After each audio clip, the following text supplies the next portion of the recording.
बोलाउँदैछन्।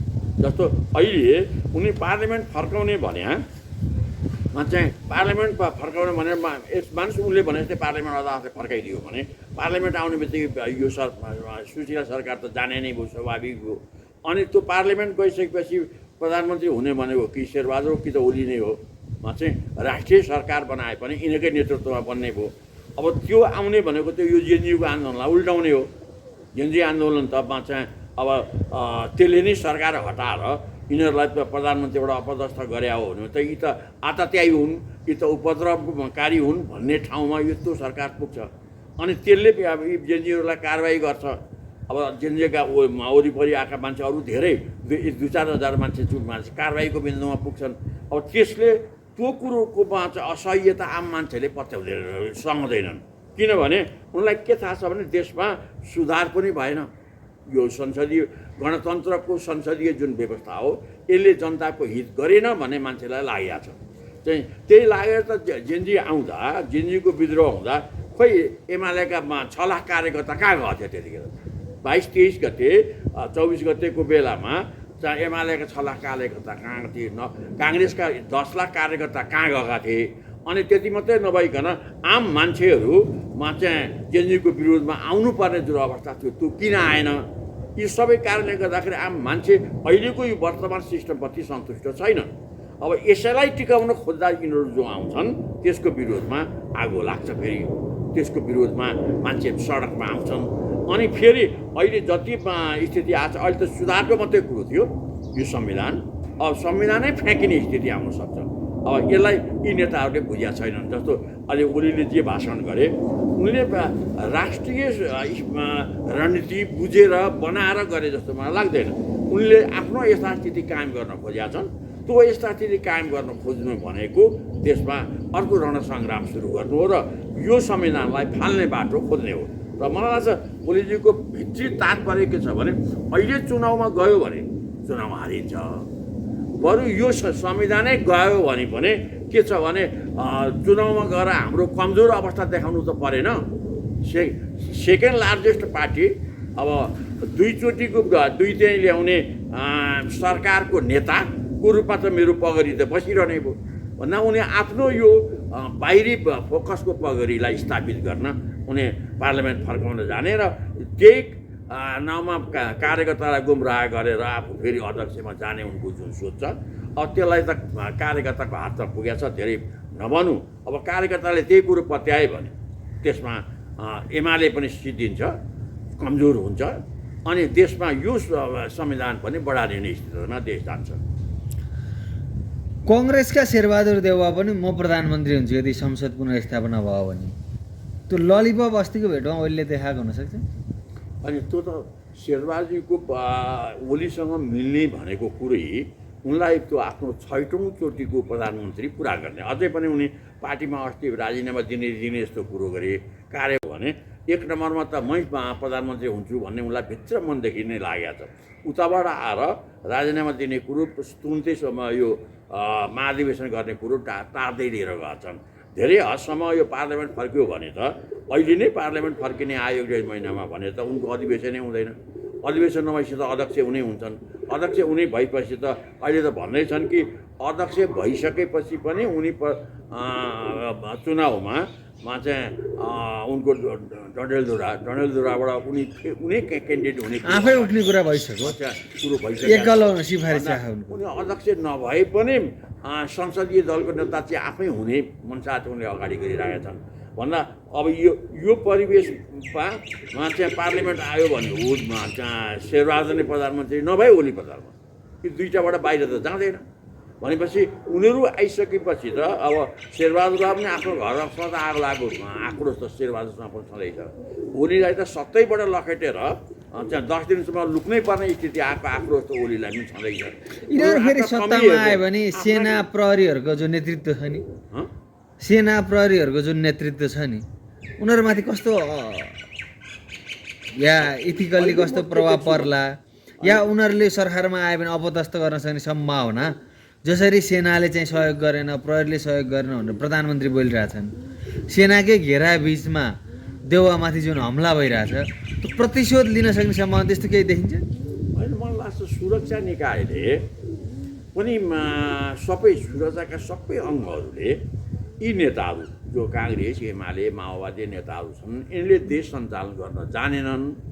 अब यिनी बेमानहरू भए र यिनीहरूले वास्तवमा राष्ट्रमा घाती काम गरे, चाहिँ राष्ट्रिय अन्तर्राष्ट्रिय नीतिलाई पनि गलत रूपले प्रयोग गरे भन्ने नै सुरक्षाको पनि अन्तिम निकाय छ, क्या अन्तिम निचोड छ। किन यो उसमा जस्तो 23 गतेमा चाहिँ अब कुन कारणले हो, कुन चाहिँ कारणले हो त्यत्रो गोली चल्यो, चाहिँ त्यत्रो गोली नचल्नु पर्थ्यो, चाहिँ कसले आदेश दियो अथवा त खोजबिन ओली जाँदै जाँदैन।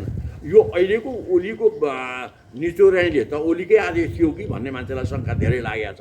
नभए किन उनी आफ्नो बारेमा कुरो गर्न नैतिक जिम्मेवारी बोक्न किन उनी तयार गर्दैनन्। अब त्यति मात्रै सेना नै पनि चाहिँ अब साँच्चीकै ओलीले राजीनामा दिएपछि मात्रै सुरक्षाको निम्ति अगाडि आएको छ। अब त्यहाँभन्दा पहिले उनीहरूले वैधानिक रूपले सैनिक शासन त्यो सङ्कटकाल घोषणा गर्न उनीहरू लागेनन्, सेनालाई सुरक्षाको जिम्मेवारी उनीहरूले दिएनन्। त्यतिखेर राष्ट्रपतिको दाउ पनि के हो भने ओलीले राजीनामा दिएपछि शेरबहादुरलाई प्रधानमन्त्री बनाउने, उनी त्योभन्दा उनको पत्रको दाउै रहेन। केही नलागेर जेएनयूको आक्रोश झन् चर्किँदै स्थिति आएपछि राजीनामा दिन ओलीलाई बाध्य बनाए। चाहिँ त्यो बाध्य बनाएर जति बाध्यता जनआक्रोशको थियो, जति दबाब दिएको थियो त्यसलाई त्यो दबाबलाई रोक्न सेनाले सकेन अथवा चाहेन। दुईवटा कुरा मध्येमा सेनाले नै बोल्यो हामीले नसक्या हो भन्न चाहिँ, त नसक्या हो कि नचाहेको हो चाहिँ परिणामले त्यो कुरो देखाएको छ भने चाहिँ अझै विवेचना होला। तर मलाई लाग्छ भोलि पनि यहाँ आन्दोलन भयो भने पुलिसले अब हिजोका चाहिँ गोली चलाउँदैन। किन हिजो गोली चलाउँदा जस्तो अहिले गोली चलाएको कुरोको जिम्मेवारी कोही बोक्दैन, पुलिस नै अहिले कारबाही पर्छ। अब अन्तत यही रूपमा जाने हो भने 40-50 पुलिसहरू कारबाही पर्छ। माथि यिनीहरू टाउकै बाँचेर तलकालाई कारबाही गर्न सक्छन्। अब त्यसो भएपछि त भोलि फेरि यहाँ आन्दोलन भयो भने यो नजिरलाई लिएर पुलिसले गोली चलाएर सडक त रगतमै पार्न पुलिस तयार हुँदैन। पुलिसै तयार भएन भने सेना र अहिले यो आन्दोलनमा चाहिँ निशस्त्र रूपले उठेको जनआन्दोलनलाई सेनाले पनि गोली चलाएर रगतमै गर्न सेना पनि तयार हुँदैन। किन सेनाले हिजै देखायो, हामी बरु उसले आगो लागेको कुरोलाई हेरेर बस्यो, गोली चलाएर जनताको रगत बगाउन सेना हिजो पनि आएन, भोलि पनि आउँदैन। यसको मतलब आन्दोलन हुने बित्तिकै चाहिँ अलिकति 10-20 हजार 30-40 हजार मान्छेको मास काठमाडौँमा ओइरिने बित्तिकै देशव्यापीमा मास ओइरिन्छ। त्यो देशव्यापी ओइरेको मासले यो संविधानमा त यी नेताहरू सबैलाई हावाकावा बनाउने स्थिति आउँछ। यी नेताहरूले बुझिराखेका छैनन्। त्यस कारण यहाँ सुधारकै बाटोमा जानुपर्थ्यो। एक जेएनयूको सोच अनुसार नेता पार्टीका नेतृत्वहरू परिवर्तन भएर युवाहरूको त्यहाँभित्र पनि अलि राम्रा मान्छेहरूको बच्चा सुरुवात अगाडि आएर अब अहिलेकै यो सिस्टममा नै संविधान सुधारको बाटोमा जाने कुरो खोज्नु पर्थ्यो। यही सरकारलाई पहिले संविधान सुधार गर, किन संविधान सुधार गर्दाखेरि यी काङ्ग्रेस एमालेका नेताहरू हिजो 601 जना बसेर बनाएको संविधान त 10 वर्ष टिकेन र अहिले पनि यिनी मूर्खहरू गएर संविधान बनाए भने त्यो पनि 10 वर्ष टिक्ने संविधान बन्दैन। चाहिँ सुधारै पनि यिनले गर्न सक्दैन, किन जनप्रिय सुधार त यिनले गर्दैन। त्यस कारणले विज्ञ मान्छेहरू राखेर संविधान सुधार गर्ने अनि त्यो सुधारिएको संविधान अनुसार चाहिँ त्यसलाई जनमतसङ्ग्रहमा लाने अथवा निर्वाचनमा जाने अनि निर्वाचन पछाडिको पार्लियामेन्टमा लगेर त्यसलाई अनुमोदन गर्ने कुरो गरेनन् भने चाहिँ देश त सङ्कटमा जान्छ।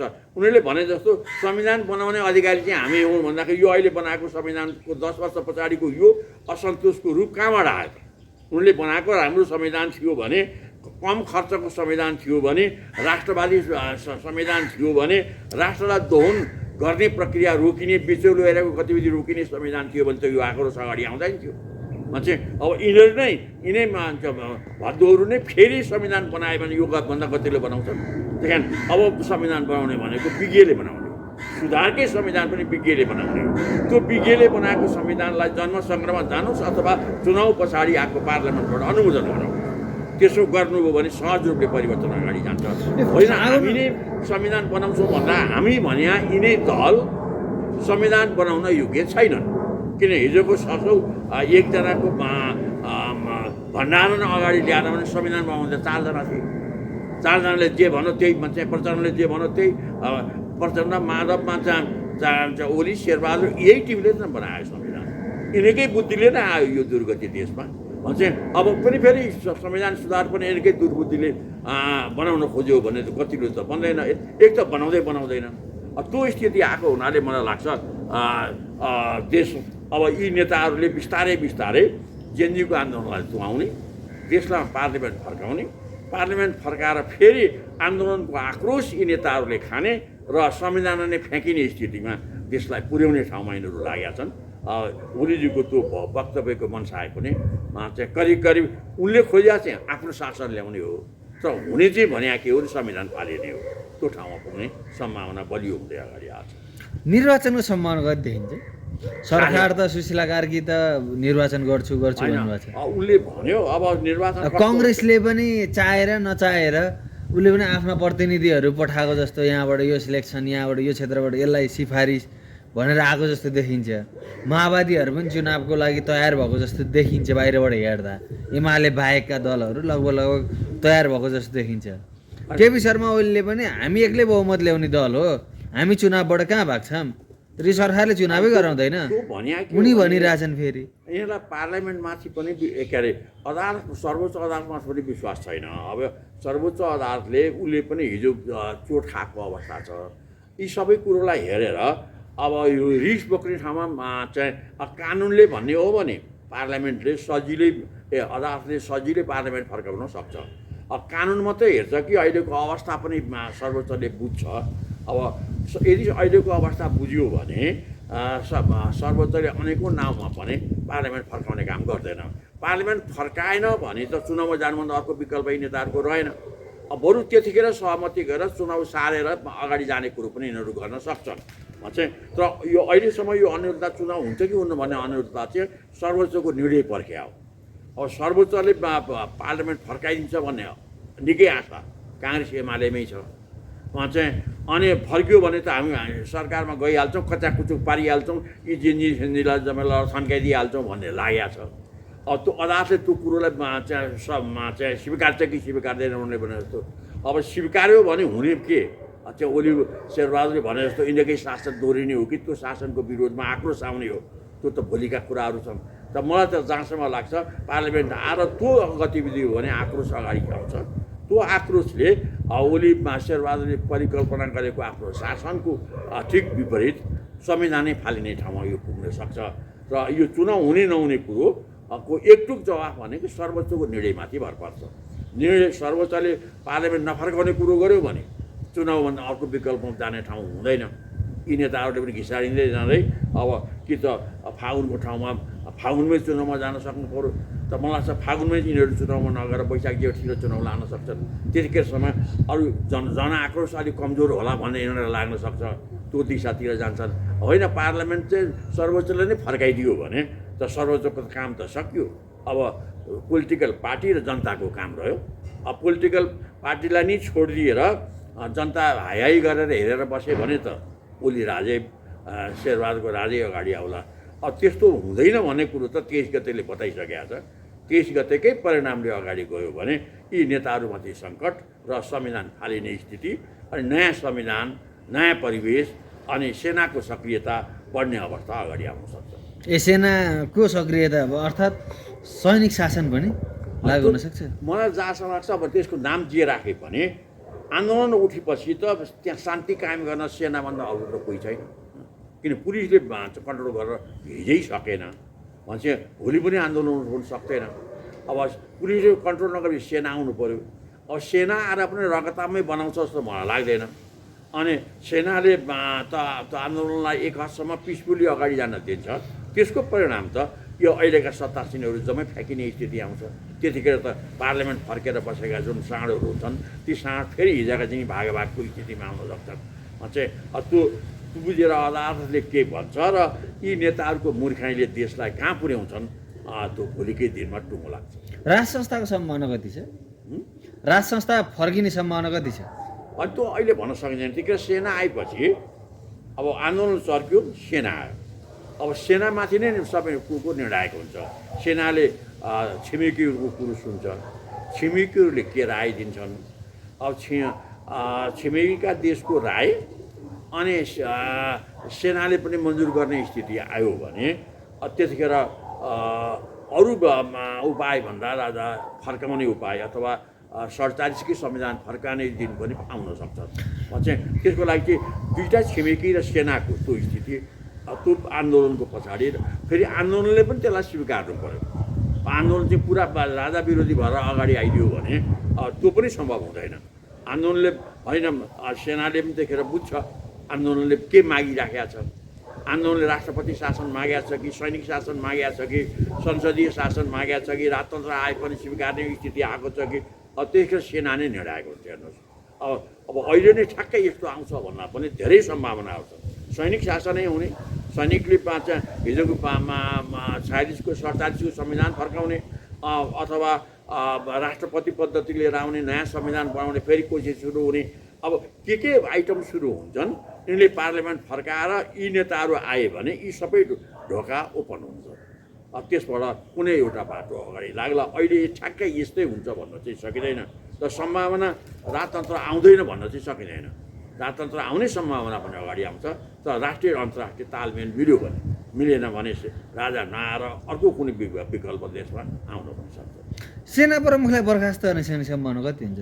एमाले कङ्ग्रेस आएर देउवा प्रधानमन्त्री भयो भने राष्ट्रपति प्रयोग गरेर त्यो कसैसम्म हुन्छ।